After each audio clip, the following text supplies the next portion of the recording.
여러분 안녕하십니까? 프레스룸 라이브입니다. 지금 미국 라스베이거스에서는 세계 최대의 가전 IT 전시회 CES가 열리고 있습니다. 사실상 미리 보는 미래 세상 모습인데요. 재밌는 기술들 같이 보시고 같이 미래를 준비하면 좋겠습니다. 오늘은 허준영 서강대 경제학부 교수, 황용식 세종대 경영학부 교수 나오셨습니다. 어서 오세요. 안녕하세요. 네, 올해 CES에서는 전 세계 150여 개국 그리고 4천여 개 기업이 참여했다고 합니다. 우리나라 기업은 한 800여 개 정도 참여했다고 전해지고 있습니다.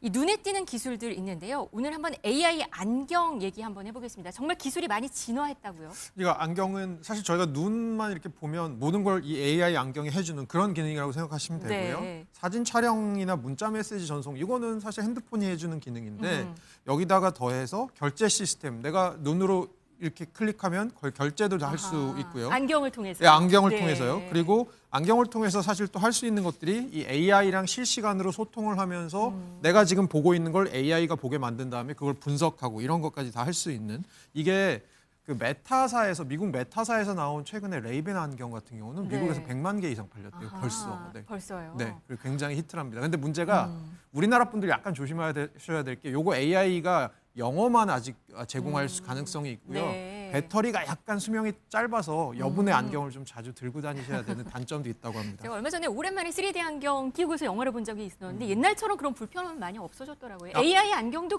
그렇게 되는 시대가 오는 걸까요? 네, 무게도 사실상 굉장히 가볍고요. 그렇게 봤을 때는 이 배터리 문제만 좀 해결하고 우리나라에 들어올 땐 아마 한글 패치도 들어갈 거기 때문에 그런 측면에서는 굉장히 좀 뭐랄까요 편리하게 사용하실 수 있을 것 같습니다. 네, 그런데 이 CES에서 이 AI 안경들이 중국 업체들이 눈에 띄었다고 합니다. 많았다고 해요. 네, 그래서 아마 이제 CES에서의 중국 AI 안경 업체들 총력전을 벌였다고 해도 과언이 아닐 것 같습니다. 네. 그래서 이제 가장 뭐 화면에도 아까 나왔지만 로키드라는 그 업체가 있는데요. 아까 교수님 말씀하신 것처럼 실제로 이제 알리페이로 결제 기능도 되고 그다음에 이제 여러 가지 우리가 이렇게 생각하시면 될 것 같아요. 그러니까 스마트폰으로 우리가 하던 거를 우리의 그 안경으로 이제 한다고 보시면 됩니다. 그래서 하나의 이제 웨어러블 디바이스라고 볼 수 있겠는데 이게 저는 이제 앞으로 이제 그동안 스마트폰이라는 게 뭐 우리가 접는 것도 만들어 보고 뭐 열리는 거 뭐 여러 가지 네, 유형이 네. 많은데 이거는 하나의 이제 새로운 또 지평을 열었다 해도 과언이 아닐 것 같고 그래서 아마 이제 앞으로의 이런 모바일 디바이스가 이제는 우리가 안경으로까지 되어서 이제 뭐 시계도 있었고 여러 가지가 있었지 않습니까? 그래서 앞으로 이런 전체적인 어떤 시장의 어떤 그 게임 체인저가 될 것 같아서 그만큼 중국 업체들이 공을 들이는 거예요. 네. 아까 교수님께서 말씀하셨지만 이제 그 구글하고 이제 삼성이 지금 협업을 해가지고 신제품을 출시할 거고 내년도에는 이제 애플이 또 출시할 네, 거예요. AI 안경. AI 안경을요. 그러다 보니까 이제 중국 입장에서는 워낙 이제 초격차로 이 성장해 왔기 때문에 이번 CES에 사활을 걸었다고 봐야 될 것 같습니다. 네, AI 안경들뿐만 아니라 올해 그 CES에서는 중국 업체들의 로봇이 그렇게 눈에 많이 띄었다고 합니다. 지금 현장 취재 나가 있는 기자에게 물어봤더니 중국 로봇들 정말 눈에 띈다고 하는데 한번 들어보시죠.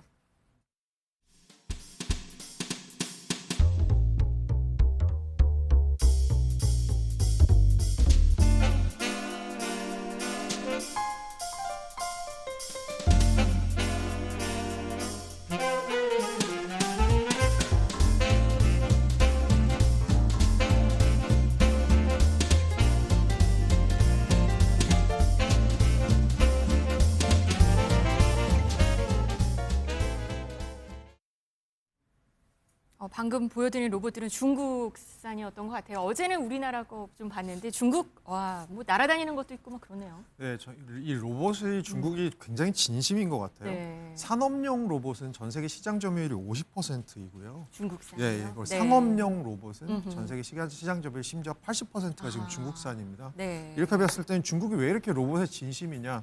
한편으로는 우리나라 왜 고령화 되게 심하게 되고 있는데 우리나라만큼 고령화 빨리 되고 있는 나라가 중국입니다. 어떻게 보면 고령화, 노동력 부족, 거기다가 앞으로 군사적인 수요까지 생각해서 이렇게 로봇의 진심인 것 같은데요. 아무래도 인구가 많다 보니까 시장이 크고 시장이 크다 보니까 대량 생산할 수 있으니까 싸게 생산할 수 있고 가성비도 있고 거기다가 최근 들어서 딥시크 같은 중국산 AI가 나오면서 이 AI를 자국산과 접목시킬 수 있고 이걸 굉장히 중앙정부나 지방정부에서 굉장히 세게 밀고 있다고 합니다. 네. 그런 측면에서는 중국이 로봇에 굉장히 진심이다라고 볼 수 있을 것 같습니다. 네. 지금 방금 아까 화면에 보셨는데 마지막에 보였던 그 자리, 그러니까 삼성전자가 과거에는 매년 자리 잡던 그 자리를 그 메인 전시관 자리를 중국 기업이 이번에는 자리를 잡았다고 합니다. 그런데 이 삼성전자가 이렇게 다른 곳으로 움직인 데는 메인 무대를 떠나서 다른 호텔, 그러니까 단독관으로 움직였다고 하는데요. 이 메인 무대를 떠나는 과감한 선택을 한 것에 대해서 현장에서 전해지는 반응은 좋습니다. 한번 보시겠습니다.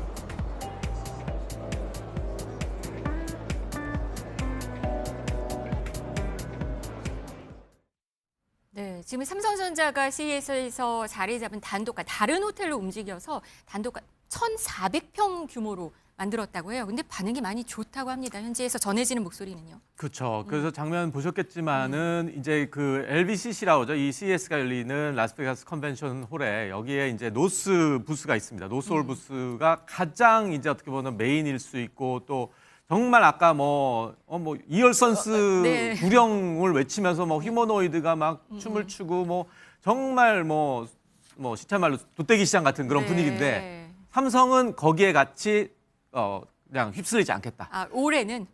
그래서 단독 그 라스베가스 윈 호텔이라고 있는데요. 네. 거기에다 단독 매장을 해서 정말 차분한 분위기 속에서 뭔가 차별화된 그런 어떤 분위기를 조성했는데 실제로 그 이유가 있어요. 이게 제품의 라인업들을 보면은 이제 가전이잖아요. 네. 근데 가전이라는 거는 어떻게 보면은 정말 생활형 어떤 체험 공간이 필요한데 정말 이 소음에 뭐 너무나도 휩쓸리다 보면은 소비자들이 내가 본 게 삼성 건지 아하, LG 그럴 수 건지 있겠네요. 샤오미인지 모르잖아요. 그러다 보니까 단독 공간을 점령한 어떤 그 신의 한 수를 둬서 많은 정말 호평을 받고 있다고 생각합니다. 네, 전시장이 침실처럼 꾸며지기도 했다고 하고요. 저는 갤럭시 워치를 차면은 에어컨이 알아서 온도도 조절해주는 뭐 이런 기능들도 있었다고 해요. 눈에 네, 맞습니다. 띄더라고요. 그러니까 자기보다 AI 알고리즘이 자기를 더 잘 알고 있는 것 같아요. 생활 패턴 분석해줘서 최적의 온도, 거기다가 플러스 에너지 절약까지 해주고요. 저 전시장 가보면 또 뭐가 있냐면 세탁기가 있습니다. 콤보 비스포크 AI 콤보라고 하는 건데 네. 요거는 추가적으로 열 부스터가 달려서 더 잘 마르고요. 제습 기능이 더 좋고요. 거기다가 세탁물을 딱 넣으면 세탁물의 무게랑 재질, 얼마나 오염됐는지 감지해서 물이랑 세제를 얼마나 넣고 얼마나 세탁을 하고 얼마나 건조를 해야 될까까지 계산해주고 심지어 거기서 한 스텝 더 나가서 바닥의 재질까지 분석해줘서 소음 안 나는 이 세탁 방법이 뭔지까지 분석해주는 이런 기능까지 탑재되어 있다고 합니다. 네, 근데 우리 그 CES에서 보여주는 미래의 기술들은 사실 얼마 안 지나서 실제로 우리 세상에서 접목할 수가 있는 만나게 되는 기술들이잖아요. 그 오늘 그러니까 어제 이번 주에 나타나는 CES에서 보이는 미래 기술들은 언제쯤 우리가 직접 느낄 수 있을까요? 그게 이제 뭐 과거에는 뭐 5년 주기나 3년 주기에서 정말 연 단위로 우리가 얘기하는데요. 이제는 네. 이 사이클이 짧아졌습니다. 아하. 기업 입장에서는 지금 서로 경쟁을 하고 또 초추격, 초격차이기 때문에 CES에 출시가 되는 것이 결국에는 뭐 몇 달 후에 나올 수 있는 부분이고 이번에 아까 우리가 AI 안경도 얘기 나왔지만은 네. 정말 올해 출시되는 것들이고요. 올해 아마 제가 보기에는 이 빅테크 쪽의 화두는 AI 안경일 겁니다. 그거는 이제 CES가 이미 선을 보인 거고 이제 네. 티저라고 볼 수 있겠죠. 네, 네. 그렇기 때문에 이번에 나오는 여러 가지 이제 휴머노이드도 그래요. 이게 먼 미래가 아닙니다. 가까운 미래. 그래서 휴머노이드 같은 경우도 지금 이게 이제 왜 확장 가능성이 높냐? B2C로도 볼 수 있어요. 우리가 가전처럼 쓸 수 있는 거고 또 생산 라인에서도 보면 B2B도 될 수 있고 그만큼 확장성이 큽니다. 그래서 CES에서 지금 우리가 보는 것들은 올해 아니면 뭐 늦으면 내년도 출시될 수 있는 그런 제품들이라 해서 우리가 좀 더 관심을 갖고 아하. 주목을 받고 있습니다. 네. 삼성전자는 오늘 아침에 실적을 또 발표를 했습니다. 거의 깜짝 실적 수준입니다. 작년 4분기 영업이익이 20조 원 달한다고 하면 역대 최대네요. 네, 맞습니다. 이게 시장의 예측치랑 거의 비슷하게 나왔고요. 네.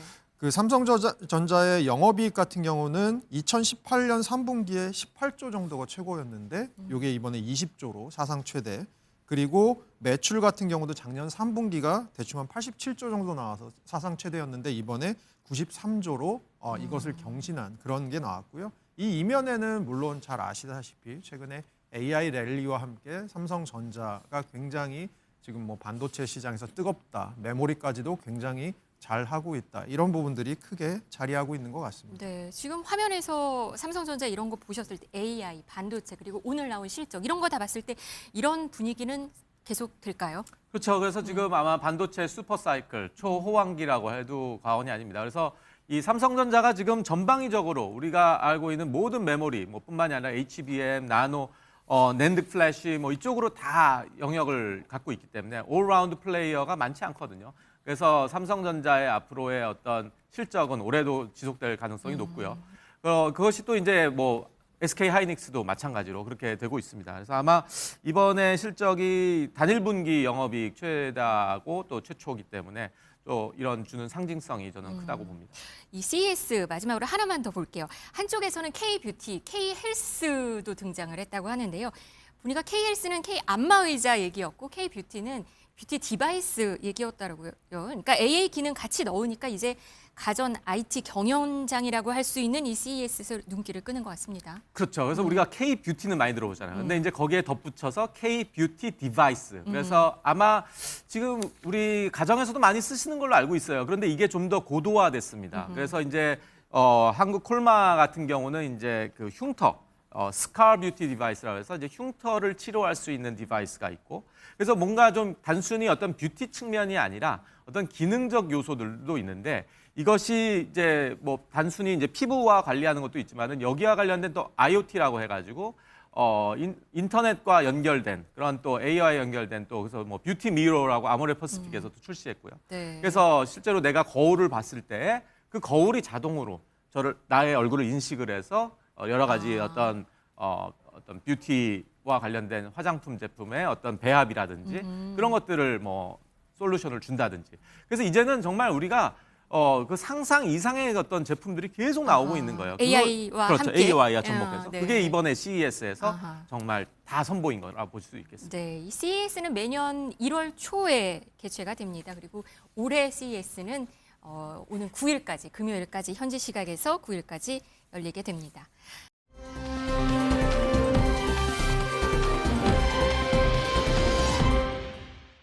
이번에는 미국 이야기 넘어가겠습니다. 트럼프 대통령 얘기를 안 할 수가 없습니다. 오늘 새벽에, 오늘 아침에 또 속보가 하나 있었는데요. 트럼프 대통령이 유엔 산하 기관 등 66개 국제기구에서 탈퇴를 하기로 했다고 합니다.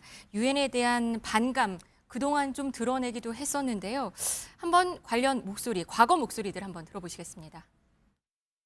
That being the case, what is the purpose of the United Nations? The UN has such tremendous potential. It has such tremendous potential, but it's not even coming close to living up to that potential. It's empty words, and empty words don't solve war. It's climate change, because if it goes higher or lower, whatever the hell happens, this climate change, it's the greatest con job ever perpetrated on the world. These are the two things I got from the United Nations, a bad escalator and a bad teleprompter. 작년 9월이었습니다. 유엔 총회 갔는데 사실 그때 에스컬레이터도 고장나고 막 이랬었어요. 엄청나게 계속 연설에서도 유엔 때리기 계속 거기에 시간을 할애했었던 거가 기억이 납니다. 네, 맞습니다. 그래서 뭔가 자국의 이익에 도움 안 되는 유엔 산하기구엔 우리가 돈을 왜 내야 돼? 라고 하면서 발을 빼고 있고요. 실제로 트럼프 1기 행정부 때도 세계보건기구, 그다음에 뭐 유엔 인권이사회, 유네스코 이런데 우리가 뭐 돈 내도 이거 가성비 안 나오는데 라고 하면서 다 여기에 발을 뺐던 그런 경험이 있고요. 네. 이번에도 사실은 돈 안 내겠다라고 하는, 탈퇴하겠다라고 하는 조직들은 전형적으로 트럼프가 지금 얘기하고 있는 지금 화면에 나오네요. 본인의 네. 생각에서는 별로 이거 미국한테 도움 안 됐는데 미국의 이익에 별로 부합하지 않는데라는 곳들은 발을 빼고요. 한편으로 보면 돈은 계속 어디다 내고 있냐면 국제 전기통신연합이라고 국제 IT 표준 만드는 데가 있고요. 국제 해사 기구라고 해서 국제 선박 같은 데 표준 만드는 데가 있는데 여기는 왜 중요하냐? 네. 여기를 이용해서 미국의 표준을 좀 전 세계적으로 강요할 수 있습니다. 그렇게 봤을 때는 우리가 돈 내서 미국의 이익에 도움이 되는 데는 돈 계속 내는데 아닌 데는 우리 그냥 탈퇴라는 식의 얘기를 하고 있는 겁니다. 그러면서 내년 국방 예산을 50% 증액하겠다라는 얘기도 있었습니다. 이건 어떻게 해석을 해야 될까요? 그러니까 이제 요게 이번에 있었던 그 베네수엘라 사태와 좀 맞물린다고 볼 수 있습니다. 그러니까 탄력을 받았다고 봐도 될 거예요. 왜냐하면은 미국의 어떤 국방 예산이 어떻게 쓰여지는지를 전 세계 국민들이 다 봤죠. 그렇기 때문에 이제 어떻게 보면 또 성공적으로 뭐 미국 입장에서는 처리를 했기 때문에 그렇기 때문에 이런 국방 예산이 실제로 증액이 돼도 이것이 정말 미국의 자국 중심의 전략으로서 쓸 것이다. 그래서 이 부분은 참 여러 가지 생각이 들게 만들어요. 네. 그러니까 이제 트럼프가 이걸 얘기할 때 어떻게 얘기를 했냐면요. 이거를 단순히 어떤 국방 예산을 늘리는 걸로 성공했다라고 얘기를 함과 동시에 작년에 어떤 관세 협상을 통해서 걷어들인 관세가 많았기 때문에 이거를 우리가 다시 재배치해서 국방, 미국을 지키기 위한 그런 것으로 쓰인다라는 뭐 아메리카 퍼스트 중심 뭐 이런 것들로 얘기했기 때문에 우리가 어떻게 보면은 가장 큰 관세를 또 지불한 국가 아니겠습니까? 그리고 또 우리한테는 또 여러 방위비 분담 얘기도 많이 하고 네. 그러면서 그래서 이런 것들이 단순히 어떤 트럼프가 이런 방위비에 대해서 좀 계속 줄여나가면서 어떤 세계의 평화를 계속 지켜나가겠다는 게 아니라 오히려 증액을 시키겠다라는 그러니까요. 모습을 상반된 모습을 많이 보이는 것 같아요. 이 노벨 평화상 포기한 건가요? 포기하지 않았으면 좋겠는데. 근데 노벨 평화상 수상은 연 하반부에 있지만 이 그러니까 후보를 추천받는 건 1월 말에서 2월 초 정도까지 완료가 그래요? 된다고 합니다. 네. 그렇게 봤을 때는 어떻게 보면 지금이 노벨 평화상 후보로 들어갈 때 가장 중요한 시점일 수도 있는데요. 또 한편으로는 본인의 치적을 굉장히 강조하고 있어요. 지금도 나오고 있지만 나 아니었으면 벌써 우크라이나 러시아 거야. 내가 수백만 명 살렸어. 계속해서 얘기하는 건 노벨 평화상에 대한 꿈 아직 접지 않은 것 접지는 않은 같은데요. 거군요. 저는 아는 것 같은데요. 그렇군요. 네. 11월 중간 선거가 좀 핵심일 것 같습니다. 여당인 공화당 의원들에게 중간 선거 승리를 당부를 했는데요. 선거에서 지면은 자신이 탄핵 소추 당할 것이라고도 말을 했습니다. 한번 들어보시겠습니다. You got to win the midterms. Because if we don't win the midterms, it's just going to be, they'll find a reason to impeach me. 좀 내심 불안해하는 거 아니냐 이런 분석도 있어요. 네, 맞습니다. 지금 이제 하원도 공화당 약간 우위, 상원 공화당, 대통령 공화당 이런데요. 이제 아마 이번에 미국 잘 아시는 분들 아시겠지만 상원 선거는 매년 2년마다 한 번씩 열려서 100석 중에 33석이 바뀌는데요. 이번에 공화당이 지켜내야 될 석들이 좀 스윙 스테이트의 의석들이 많습니다. 네. 그래서 좀 어려울 것으로 공화당이 힘든 싸움이 될 것으로 보고 있어서 더 독려하고 있는 것 같고 한편으로는 최근 들어서 트럼프 대통령 국정 지지율 계속 떨어지고 있거든요. 의식하고 있는 것 같습니다. 네, 트럼프는 지금 그린란드에 대한 야욕을 사실 노골적으로 드러내고 있습니다. 한번 관련된 목소리들 들어보시겠습니다. And I'll be meeting with them next week. We'll have those conversations with them then.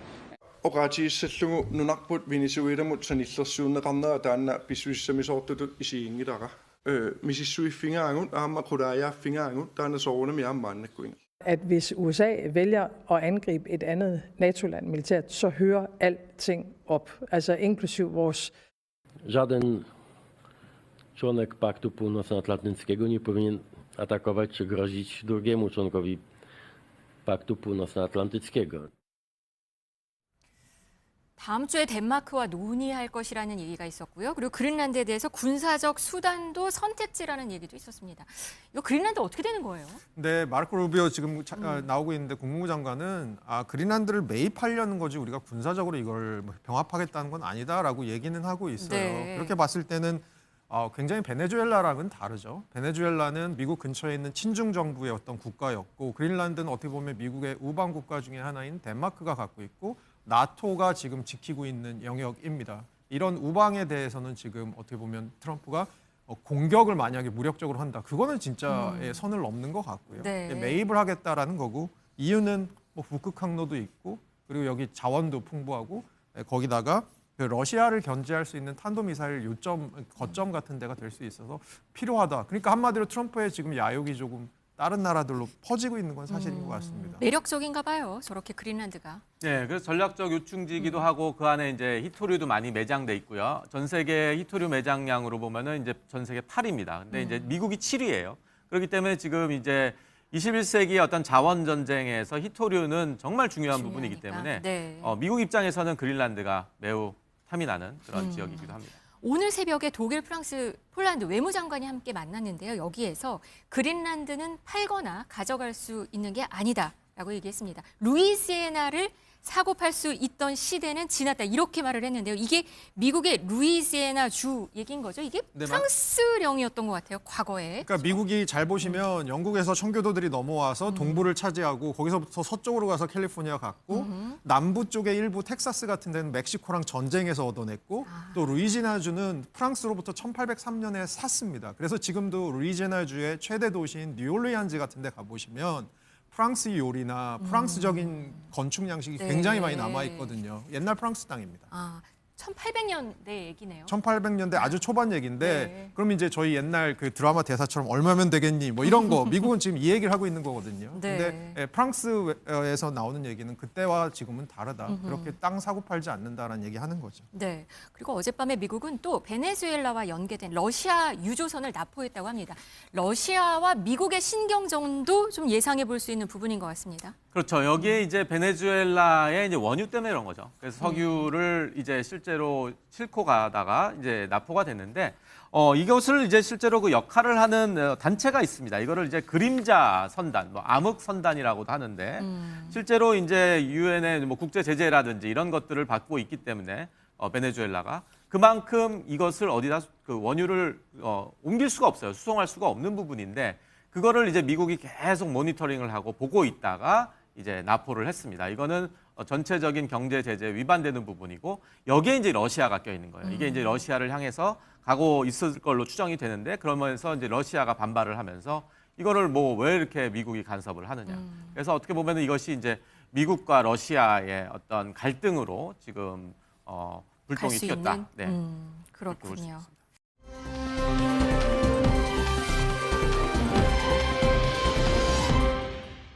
이번엔 우리나라로 와보도록 하겠습니다. 이재명 대통령은 3박 4일의 중국 국빈 방문을 마치고 귀국을 했는데요.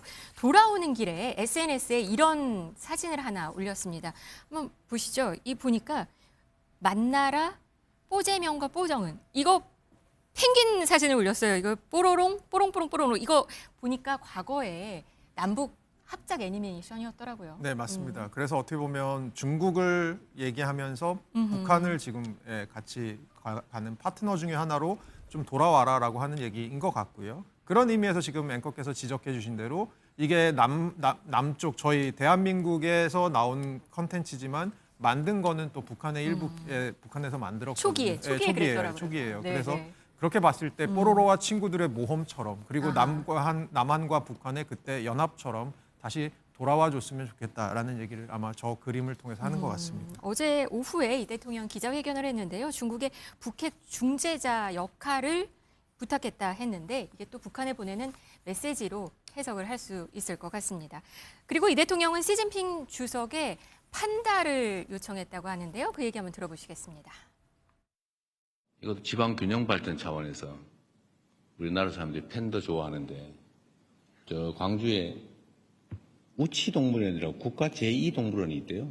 그래서 저 지방에 국가동물원이니까 광주 우치동물원에 팬더나 한 쌍 보내주면 어떻겠냐. 그건 뭐 실무 협의를 한번 해보기로 해서 지금 아마 하고 있을 겁니다. 판다.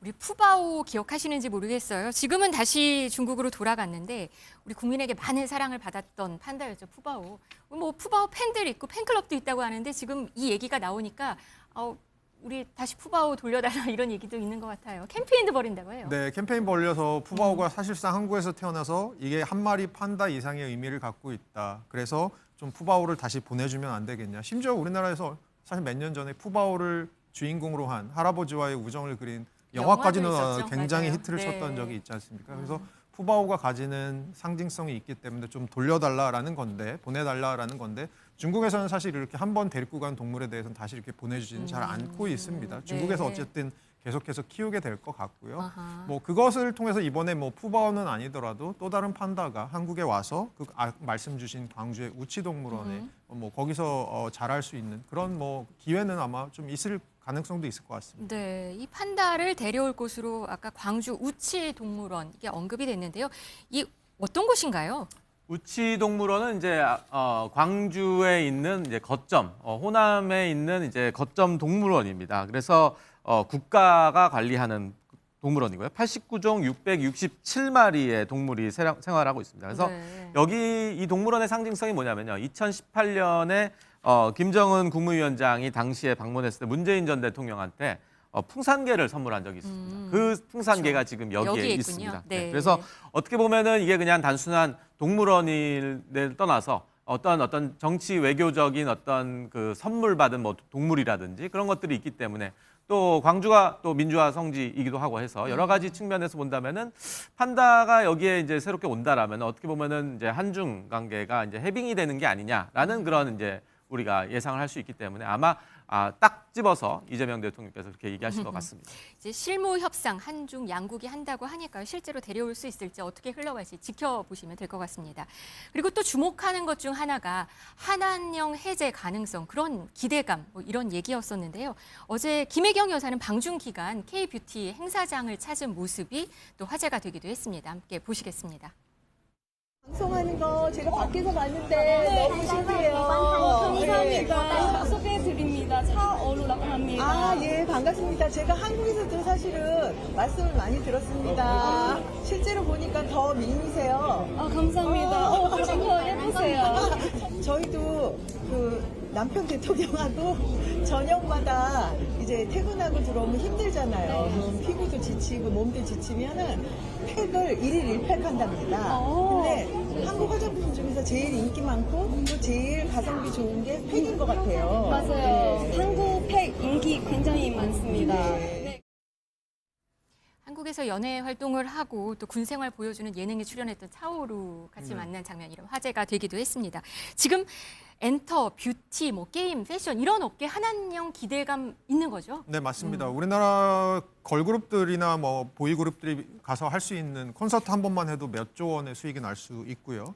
사실 거기다가 사실 우리나라에 중국인들이 가장 많이 방문했을 때가 1년에 800만 명씩 왔었습니다. 근데 한한령 되고 나서 그다음에 바로 400만 명으로 절반으로 떨어졌거든요.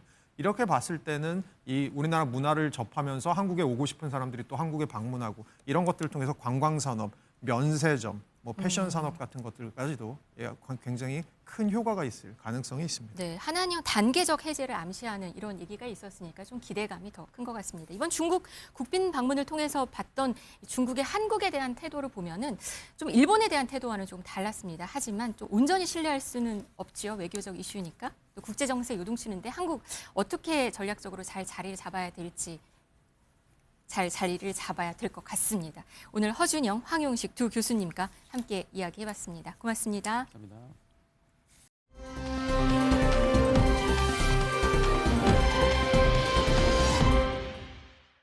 이어서 뉴스라이브입니다. 화제의 뉴스들 오늘도 하나하나 만나보겠습니다. 앞서 보신 대로 이야기거리가 쏟아지고 있는 CES 2016. 조금 맥락이 다른 또 하나의 화제거리가 있었습니다. 흰색 한복에 백발 수염. 바로 이 사람. 윤석열 전 대통령 내외와의 관계로 논란이었던 인물이죠. 역술인 천공입니다. 왜 여기서 나오나? 합성 아니냐? AI 아니냐? 사진이 막 퍼질 때쯤까지만 해도 담론을박이 있었는데요.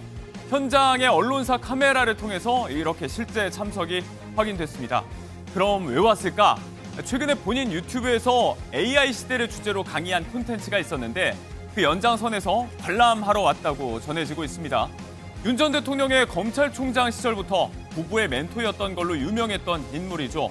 대통령실 이전부터 관저, 선정까지 각종 의혹을 받아온 천공, 뜻밖의 장소, 뜻밖의 조우에 대한 이야기였습니다. 자, 유튜브 얘기했으니까 유튜브 이야기 조금 더 해보겠습니다. 작년 한 해 전 세계 유튜브 채널 가운데서 연간 조회수 1위를 기록한 채널은요. 바로 한국인 유튜버의 채널이라고 합니다. 총 조회수 775억 회. 네, 한국인 유튜버 김프로가 작년 한 해 올린 콘텐츠 조회수입니다. 전 세계에서 가장 많은 구독자를 가진 다른 유튜버, 미국의 미스터비스트라고 있습니다. 그 연간 조회수를 2배 이상 웃도는 수준이라고 하는데요. 한 분석 사이트에 따르면 예상 수익이 하루에만 4억 7천만 원, 연간으로는 1,700억 원이 넘을 거라고 합니다. 제반 여건이 따라서 달라지고 어디까지나 예상이지만 어마어마하죠. 2022년 8월에 개설돼서 3년도 안 돼서 지난해 4월에 국내 최초로 구독자 1억을 돌파해서 화제가 됐습니다. 현재 구독자가 1억 2,800만 명 수준, 세계 9위고요. 국내 구독자 수로는 1위입니다. 2위가 무려 블랙핑크, 3위가 BTS의 공식 채널입니다. 공연 기획자 출신이라고 하지만 비연예인 출신의 유튜버, 그 성과와 수익에 이목이 쏠리는 대목입니다. 산업계에 불거진 논란 이야기 하나 해보겠습니다. 오늘 아침에도 이걸로 이 닦았는데 흔히 본 제품이죠. 국민 치약으로 불리는 애경산업의 2080 치약 6종에 대한 리콜 결정이 내려졌습니다. 구강용품에 사용이 금지된 성분이 나왔다는 건데요. 애경산업 측은 중국 제조업체를 통해서 수입 판매된 일부 제품에 보존제 성분인 트리클로산이 미량 들어가 있는 걸 확인했다고 밝혔습니다. 고객 안전을 최우선으로 문제 해결과 재발 방지에 총력을 기울이겠다. 하지만 소비자 반응이 싸늘합니다. 이유가 있죠. 사회적 참사로까지 규정된 가습기 살균제 사태 기억하실 겁니다. 그분이 있었던 2플러스 가습기 살균제 안전위원회 수고하셨습니다. 가습기 살균제로 인해서 고통받고 계시는 피해자분들과 가족분들께 진심 어린 사과를 드립니다. 특히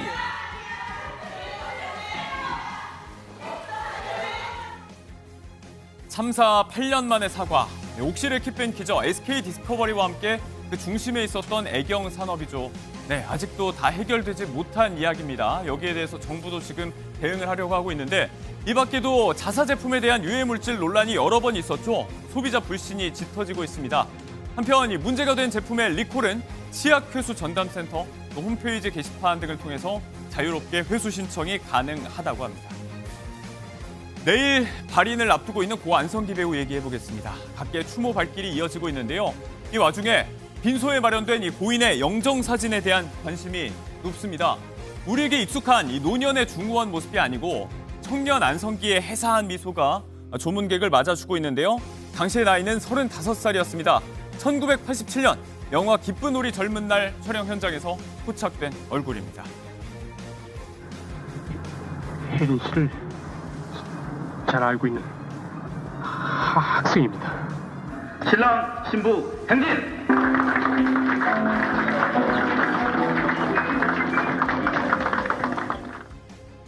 그 현장에서 찍힌 이 한 장의 사진. 사진을 찍은 구본창 작가에게 부인이 직접 연락했다고 하는데요. 부인이 가장 빛나던, 가장 안성기다운 모습, 가장 찬란한 모습을 많이들 기억해 주길 바란다. 부인 오소영 씨는 밝혔습니다. 온라인상에선 고인의 미담도 확산하고 있습니다. 어제 고 안성기 배우님 인품이라는 제목으로 올라온 글에는요. 이런 건 처음 봤다. 고인이 한남동 아파트에 살 때 매년 이 아파트 관리실 직원들을 호텔로, 고급 호텔로 초청해서 식사를 대접해왔다는 내용이 담겼는데요. 고인과 배우자가 정장 입고 한복 차려입고 직접 나와서 한 명 한 명 촬영까지 해줬다면서 좋은 곳으로 가셔서 더 많은 사랑을 받으시길 바란다는 마음도 함께 전했습니다. 각계가 고인을 추억하는 방식에 관한 이야기입니다.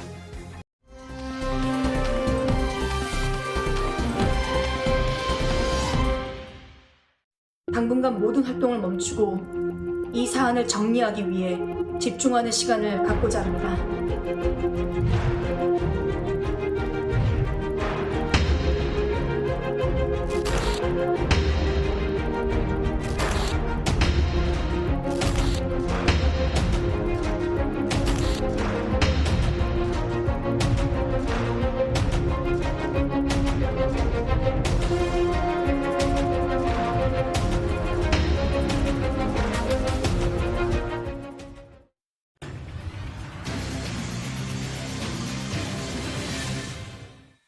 뭐하고 사나 뭐 먹고 사나 고민을 해보는 시간이죠. 유한솔의 오늘 뭐 사니 시작하겠습니다.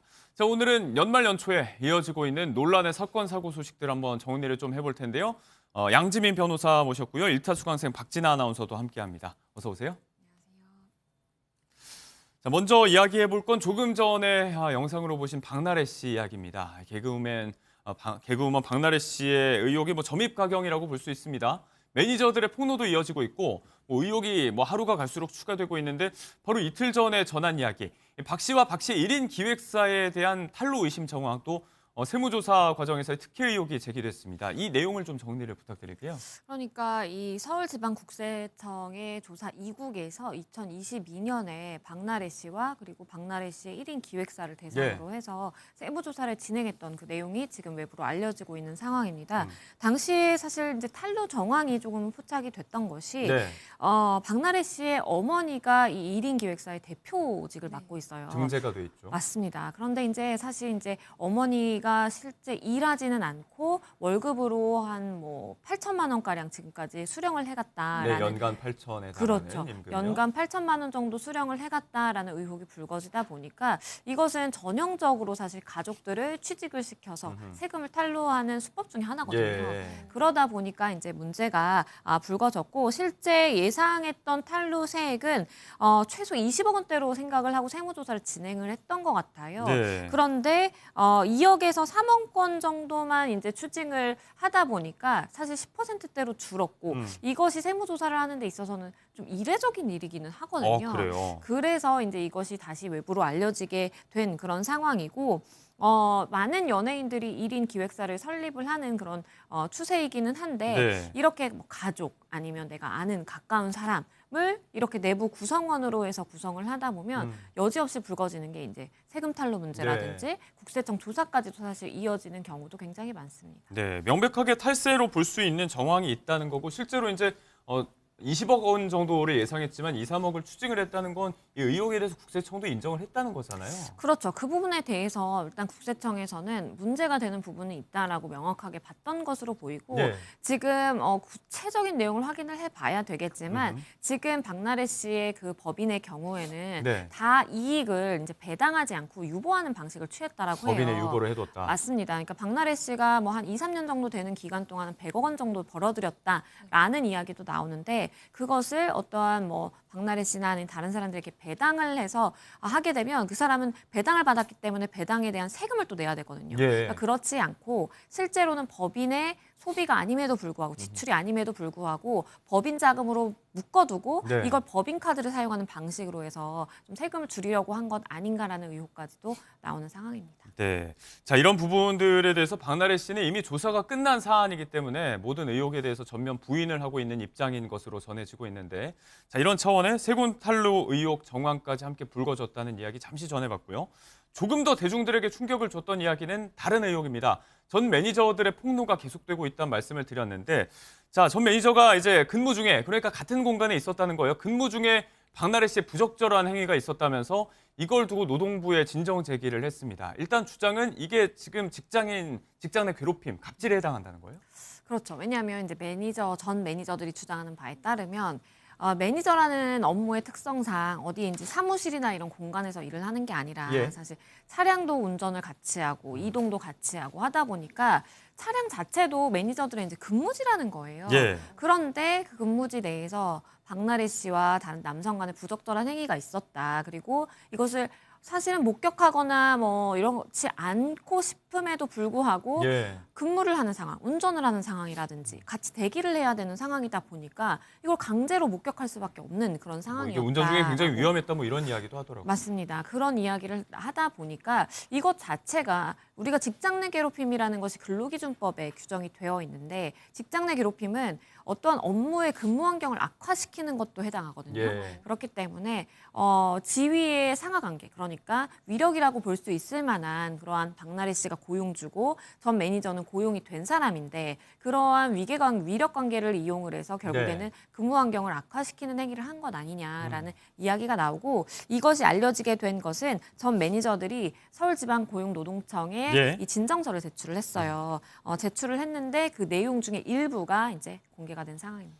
만약에 이제 이게 직장 내 괴롭힘이고 갑질이라는 주장이 받아들여진다면 지금 이건 조치는 어떻게 되는지 일단 뭐 위자료 지급 사안 뭐 그 정도로 봐야 되는 걸까요? 이거는 사실 직장 내 괴롭힘으로 만약에 판단이 된다면 네. 이것은 근로기준법 위반에 해당하고요. 실제 처벌이 될 수도 있는 상황이고 당연히 어떠한 근로기준법 위반이 있다면 그것에 대해서 피해자는 위자료 청구를 할 수 있습니다. 그리고 내가 어쨌든 정신적인 손해, 예. 이것을 목격함이나 아니면 내가 근무 환경이 악화됨으로 인해서 받았던 정신적인 그러한 뭐 트라우마라든지 아니면 손해에 대해서 손해배상 청구 소송도 가능한 부분이기 때문에 이 부분은 일단 서울지방고용노동청의 조사 결과를 좀 확인을 해서 그 결과에 따라서 조치를 전 매니저들이 취하게 될 것으로 보입니다. 네. 자, 거듭된 폭로에 박 씨에 대한 비판 여론이 계속해서 확산되었던 추세인데 이 부분에 대해서는 조금 이제 일종의 역풍도 불고 있는 것 같습니다.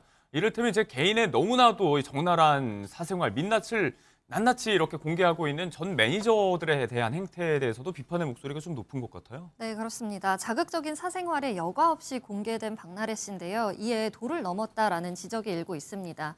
일각에서는 전 매니저들을 향해서 비판이 제기되고 있는데 사실 확인이 어려운 부분까지 이렇게 밝혀지는 거 보면 예. 인신공격에 가깝다라는 생각이 든다. 이런 주장들이 나오고 있는 겁니다.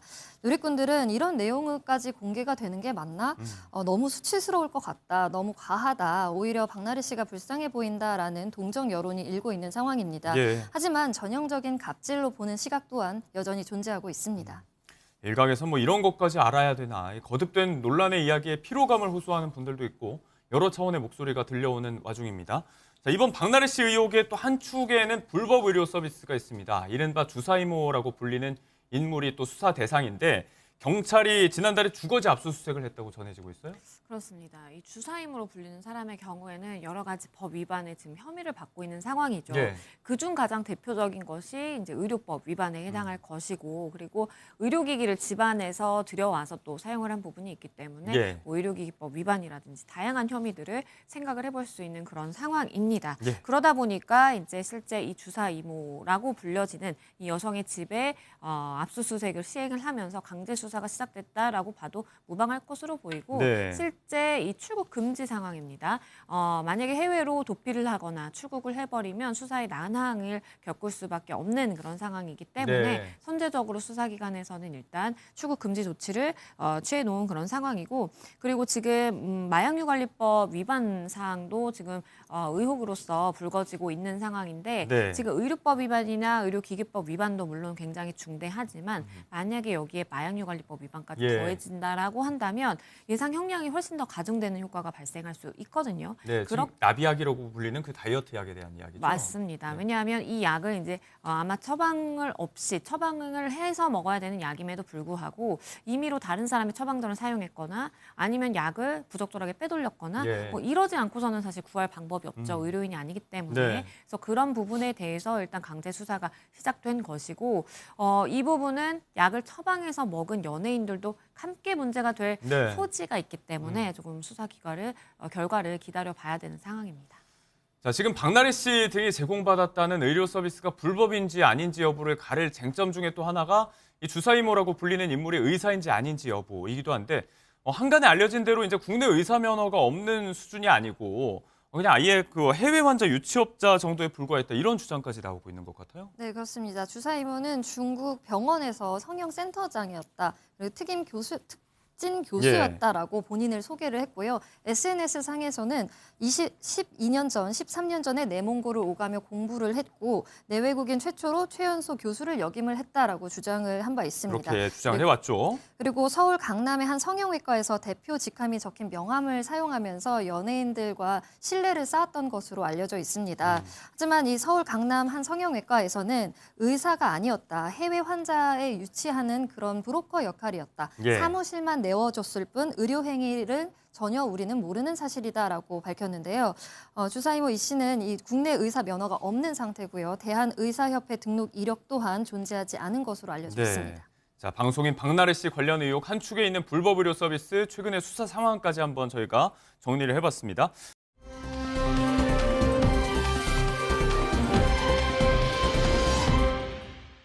맨손으로 강도를 제압한 사실이 알려지면서 화제가 됐었는데 많이들 보셨을 거예요. 지금 이 해당 강도가 나나 씨를 역고소한 상황입니다. 이 경위를 좀 정리해 주실까요? 그러니까 설명을 해주신 것처럼 분명히 나나 씨가 피해자인 그런 상황이거든요. 왜냐하면 그냥 뭐 일반적인 피해도 아니고 강도의 피해입니다. 집에 모친과 있는 상황에서 강도가 침입을 해서 이걸 어렵게 나나 씨가 제압을 했고 결국에는 경찰에 이제 붙잡혀서 이 강도의 경우에는 유치장에 있는 지금 그런 상황이에요. 근데 난데없이 갑자기 나는 흉기를 소지하지 않고 집에 들어갔음에도 불구하고 나나 씨가 오히려 나를 과잉 제압했다. 그래서 내 턱이 조금 다쳤다라고 하면서 이 부분에 대해서 살인미수로 지금 고소를 한 그런 상황입니다. 그렇기 때문에 나는 이 부분에 대해서 위자료까지 받아야 되겠다라고 이 강도는 주장을 하고 있는 상황이고 당시에 경찰이 출동해서 판단을 했을 때에도 이거는 강도가 집에 들어와서 어머니가 실신한 상황이었기 때문에 나나 씨가 이걸 강도를 제압하기 위한 정당방위행위였다라고 법적으로 판단이 됐기 때문에 경찰이 나나 씨에 대해서 아무런 조치도 취하지 않았고 강도에 대해서만 지금 유치장에 들어가 있는 그런 상황인 것인데 난데없이 이런 역고소 상황이 좀 불거지다 보니까 나나 씨 입장에서도 굉장히 좀 황당할 것 같고 당황스러울 것 같고 수사기관도 명백하게 정당방위에 해당한다라고 판단된 부분을 과연 나중에 이것이 뒤집어질까라는 좀 생각도 듭니다. 네. 당초의 진술과 좀 달라진 부분에 대해서는 이제 나나 씨가 금전을 대가로 뭐 거짓 진술을 회유했다 이렇게도 주장을 하고 있는데 자, 이 주장을 곧이곧대로 믿을 수 있는지에 대한 부분. 말씀대로 지금 유치장에 감금이 돼 있는데 같은 유치장에 있었던 사람의 목격담이 전해지고 있습니다. 이 역고소에는 좀 다분히 저희가 있었던 것 같다. 이런 취지의 이야기를 했어요. 네, 그렇습니다. 가수 겸 배우 나나 씨는 자택에 침입해서 강도 행각을 벌여서 구속된 남성이 나나 씨를 살인미수 등 혐의로 역고소한 가운데 이 남성이 유치장에서부터 나나 씨에게 보상을 받을 계획을 세웠다. 이러한 주장을 펼쳤는데요. 한 방송에서는 나나 씨 자택에 침입해서 강도 행각을 벌인 30대 남성 A 씨와 함께 유치장에 수감 중이었던 제보자를 직접 만나 나눈 대화 내용이 공개되기도 했습니다. A 씨는 이 유치장에서 제보자에게 베란다로 진입을 하니까 앞에 있던 나나 씨 모친이 한 명 있었다. 그 사람을 제압하는 과정에서 흉기를 떨어뜨렸는데 방에서 나나 씨가 나오더니 방에서 나나가 나와서 그 흉기로 공격을 했다고 말했다라고 밝혔습니다. 그러니까 이제 흉기를 원래는 가지고 들어가지 않았다라고 주장을 하는 거잖아요. 맞습니다. 그러니까 진술이 좀 바뀐 상황이에요. 근데 이해가 안 되는 부분은 경찰이 분명히 흉기를 들고 강도가 집에 침입을 했다라고 결정을 내린 상황이었거든요. 근데 지금 일단 상황이 좀 바뀌었다라고 생각을 했는지 모르겠으나 유치장에서는 이제 본인이 주장하는 건 나는 그냥 헤드폰 끼고 집에 아무런 뭐 흉기나 이런 거 위험한 물건 들고 가지 않았다라고 이제 경찰에 진술하는 것이고. 근데 이제 유치장에서는 사실 이제 이걸 떨어뜨렸다라고 이야기를 하는 것 같아요. 그러니까 흉기를 가지고 갔다가 이걸 떨어뜨렸고, 근데 나나 씨가 갑자기 난데없이 와서 나를 이제 공격했다라는 취지인데 이 제보자의 이야기에 따르면 강도 입장에서도 본인이 살인미수로 나나 씨를 고소한들 큰 실익이 없다라는 그 느낌은 알고는 있지만 그래도 연예인이고 그래도 유명한 사람이니까 본인이 이렇게 고소를 하고 살인미수다 뭐다 좀 시끄럽게 하면 그래도 나 뭐 받을 수 있지 않을까, 보상받을 수 있지 않을까라는 생각에 실제로 이렇게 계좌번호, 이름, 전화번호를 나나 씨 측에 제공을 했다라는 거예요. 오히려 이런 위자료를 받아야 될 사람은 나나 씨 측인 것 같은데 나나 씨 측은 선처 없다라는 취지로 어쨌든 뭐 합의금이나 이런 거 받을 계획 없다라고 밝히고 있는 상황이고, 오히려 가해를 한 이 강도의 입장에서는 본인의 뭐 이런 계좌번호라든지 연락처 제공을 하면서 나는 좀 위자료를 받아야 될 것 같다라고 주장을 하는 그런 상황입니다. 이런 이야기도 들려오는 와중이기 때문에 이 해당 고소인의 고소 그리고 주장에 대해서 신빙성 의문도 좀 제기되고 있는 상황이고요. 나나 씨가 역고소 이후에 바로 SNS로 심경을 밝혔죠? 그렇습니다. 나나 씨는 SNS를 통해서 이 강도에게 역고소당한 심정을 밝혔는데요. 고소당한 사실을 알게 된 건 꽤 됐다. 정신적으로 힘든 부분을 이겨내고 시간 속에서 그 사실을 알게 됐다. 무너지지 않고 흔들리지 않도록 잘 자신을 다스리겠다라면서 팬분들을 다독였는데요. 나나 씨의 소속사 측은 이렇게 피해자가 유명인이라는 사실을 일부러 걸고 넘어지고 이를 악용하려는 2차 피해 사실에 대해서 매우 불쾌하다. 이 부분은 제대로 짚고 넘어가겠다라는 입장을 밝혔습니다. 모든 법적 조치를 취하겠다는 게 소속사의 입장입니다. 네, 선처 없이 강경 대응하겠다. 나나 씨가 당한 역고소에 대한 이야기도 잠시 해봤습니다.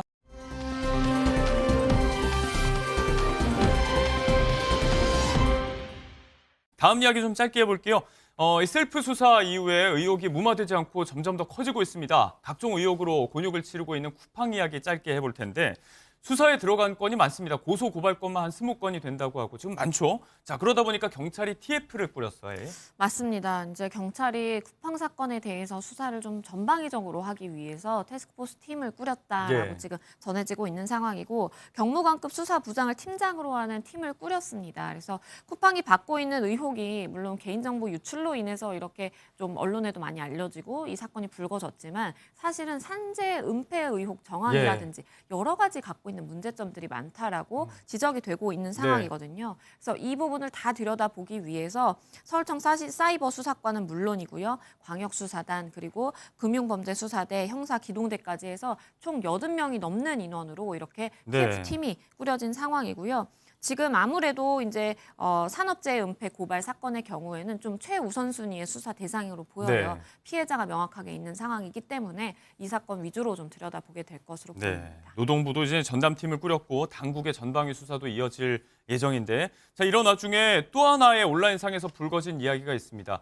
쿠팡에 처음도 아닌 과대포장 논란이 또 한 번 불거졌는데 이거 무슨 얘기인가요? 네, 쿠팡에서 초코바를 15개를 묶음으로 되어 있는 걸 주문을 했는데 개별 포장이 되어서 15개 각각 다른 포장지 박스로 받았다라는 논란입니다. 저 사진에 조그만 초코바를 지금 다 15박스에 나눠서 포장을 한 거죠? 맞습니다. 구매 내역을 살펴봐도 묶음으로 된 15개, 60g짜리 초코바인데요. 마치 초코바를 개별로 주문한 것처럼 이렇게 받게 된 겁니다. 누리꾼들은 와, 100개 시켰으면 어쩔 뻔했냐. 이런 묶음 포장 시스템이 만들어져야 되는 것 같다라는 주장을 내비치고 있고요. 쿠팡은 과거에도 이 같은 논란이 계속 있었습니다. 과대포장이 일면 사실 택배 이 폐기물 또한 환경오염으로 이루어지기 쉽잖아요. 지나친 포장으로 소비자들 또한 스트레스로 작용받는 만큼 이 부분은 시정이 돼야 된다라는 주장이 일고 있습니다. 네, 그 자체로도 비판받을 일이지만 그 어떤 일에 지금 시선이 곱지 못한 건 작금의 쿠팡을 둘러싼 상황을 단적으로 보여주는 부분이지 않을까 싶습니다. 네, 사건 사고 이야기 양지민 변호사와 함께했습니다. 고맙습니다.